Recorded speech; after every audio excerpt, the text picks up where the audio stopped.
La ciutat i el poble tenen formes de vida distintes. Moltes persones prefereixen viure a la ciutat.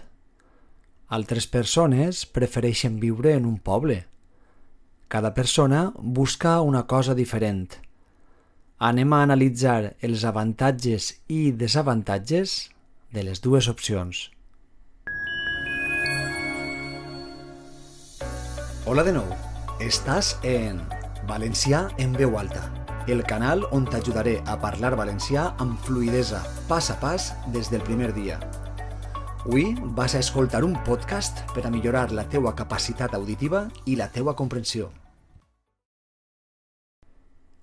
Cada persona necessita un ambient concret, però moltes altres persones viuen en un lloc o en un altre perquè les circumstàncies de la seva vida l'obliguen. Hi ha gent que sempre ha viscut en un poble xicotet, però les necessitats professionals li han portat a la ciutat. Esta gent no sol oblidar els seus orígens. Sol tindre el seu poble en el cor. Sol tornar al poble sempre que pot. La ciutat té molta activitat. Hi ha moviment, cotxes, autobusos, botigues, bars, oficines i gent per tot arreu. La ciutat té energia, ritme, té vida constant. Moltes persones gaudeixen d'este ambient. Els agrada caminar per carrers plens. Els agrada veure aparadors. Els agrada tindre opcions. Els agrada sentir que tot és a prop. A la ciutat hi ha molts serveis. Hi ha hospitals, biblioteques, cines, museus, gimnasos i molts comerços on triar. També hi ha transport públic per a moure't d'un lloc a un altre. Pots triar entre restaurants de molts tipus. Tot està disponible. Tot està a pocs minuts.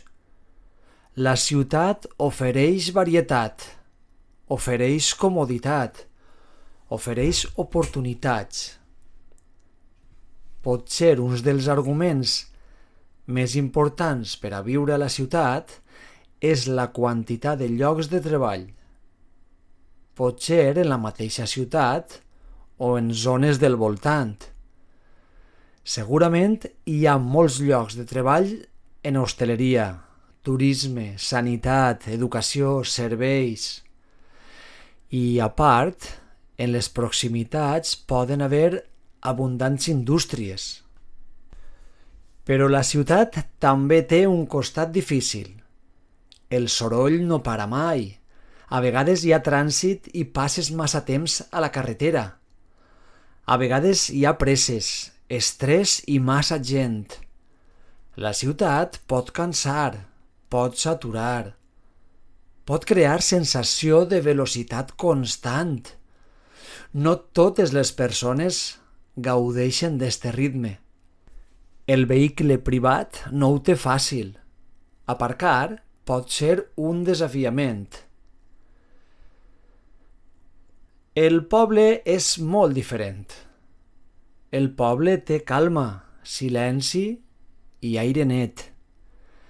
Té carrers tranquils i abundants espais oberts. Moltes persones senten pau en el poble. Caminen sense pressa, saluden als veïns, coneixen a la gent. L'ambient és pròxim, l'ambient és familiar. El dia té un altre ritme, un ritme més suau, un ritme més lent. En el poble també hi ha avantatges. No hi ha trànsit ni aglomeracions.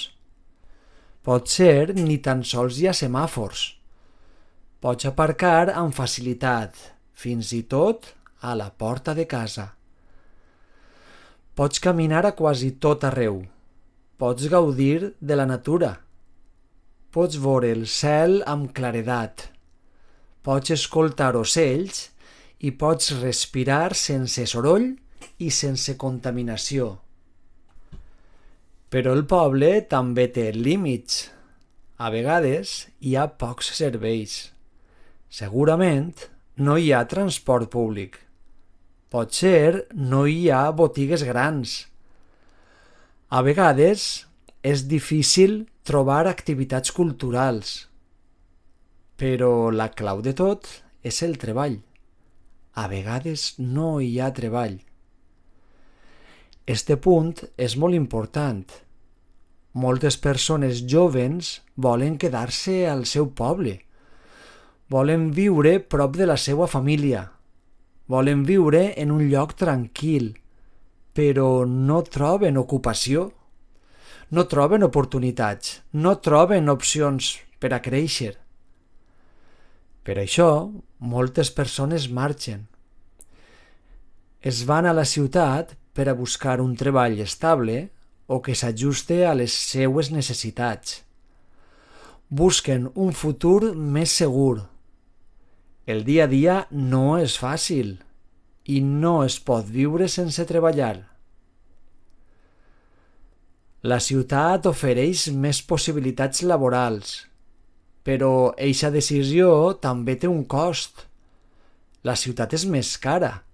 La vivenda és molt més cara i, en general, la vida diària costa més. Si trobes un treball al poble, pot ser suficient amb un sou menor. A la ciutat hi ha moltes persones que senten nostàlgia, troben a faltar el poble, troben a faltar els records, el seu estil de vida i, en definitiva, els seus orígens. En canvi, hi ha gent que no pot viure en un poble. Diuen que els agrada per a passar uns dies, però no per a viure. Diuen que allí no hi ha res del que necessiten. Diuen que els angoixa tanta calma en els mesos d'hivern. Diuen que està mort. També hi ha persones que combinen les dues opcions. Viuen en un poble i treballen a la ciutat. Fan viatges cada dia i busquen aquest equilibri si la distància no és gran. Busquen tranquil·litat a casa i oportunitats en el treball. No és una vida senzilla, però funciona per a moltes persones. Altres persones viuen en zones més urbanes, però els caps de setmana tornen al poble si no està lluny. Els que no tenen eixa sort es conformen amb tornar per a les vacances. L'elecció entre ciutat i poble depèn de moltes coses. Depèn del caràcter, les necessitats, les circumstàncies i els gustos personals. Tu com ho veus? Què prefereixes, ciutat o poble? Quin ambient encaixa millor amb la teua vida? Què valores més, tranquil·litat o oportunitats? Creus que el treball és el factor més important en esta decisió? Pots dir les teues idees en veu alta o escriure-les en un quadern. Pensar en les teues preferències també és una manera de conèixer-te millor i una manera de practicar valencià. Si vols aprendre més, torna a escoltar-me. Segur que entens més coses que la primera vegada. I és ideal escoltar-ho per tercera vegada seguint el text. Així acabaràs de dominar tots els detalls. Si t'atreveixes, intenta aplicar la tècnica de la imitació simultània, llegint en veu alta el text quasi al mateix temps que jo. Gràcies per escoltar Valencià en veu alta. Podràs trobar més podcast al canal i també trobaràs altres vídeos per a practicar la imitació del valencià real per al dia a dia. El teu treball diari te farà millorar pas a pas des del principi. Cuida't i parla en valencià.